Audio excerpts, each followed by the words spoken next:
Hi, we're here at Manor Farm Leisure today, just going through a few bits and pieces, fishing the bomb and little tiny feeder. Well, I get asked a heck of a lot of time about twizzle loop, as I call it. It's my preferred method for fishing venues where you have to fish with non-fixed feeders and non-fixed leads. It's probably the closest thing you can get to having some form of a bolt rig on what I class as a safe rig. And what I'm going to try and do is show you how to set it up. It's fairly straightforward as long as you understand how the twizzling works. So basically, you can use it with a bomb, feeder, whatever you want.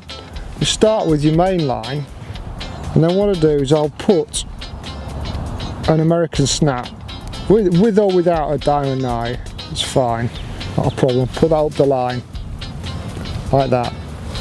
Then what I use what are tiny glass beads, very, very tiny. I actually buy these from sewing shops. I find these are probably one of the best things. You can use plastic beads, but they have to be good plastic and not ones that the line actually split through, because you're casting off the bead itself. So what I do is I will thread the bead onto the line. I can keep the bead still. Put the bead on the line and send the bead up the line with a swivel. Then what I'll do, take quite a bit of line like that. Don't worry about having too much line, because you can always shorten it. And then I'll make, wetting the line, a big overhand loop like that. And I'll put a double knot and pull it tight on there. And then what I'm actually doing now is I'm forming what will be my boom on the bottom of my rig. You need a little tiny boom, because what that boom will do, a boom will actually kick your hook length away from any of the rig, which will stop it from tangling up. And you can see that I've done an overhand knot right in the middle of that boom, and you can do another one if you want. I find that one does work, but I often like to just put an extra one in the bottom, just to be sure, really. And again, all double overhands, because then it means that none of the knots will actually slip. And there you've got what is going to be a boom.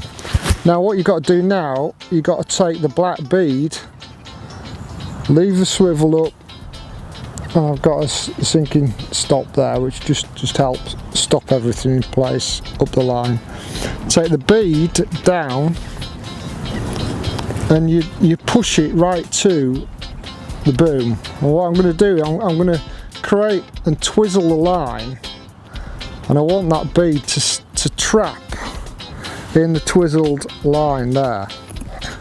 Now it doesn't really matter how long you twizzle this line, but you can see I'm holding one side still and I'm twisting like mad the line and the other one, and all it's doing then is just literally twizzling it all up. I like to have about 2 to 3 inches of twizzled line.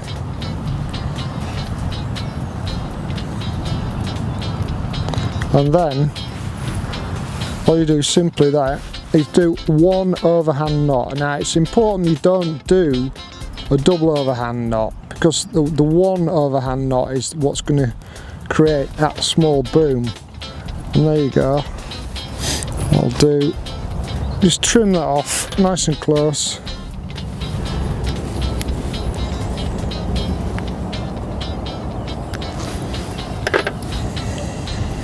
So that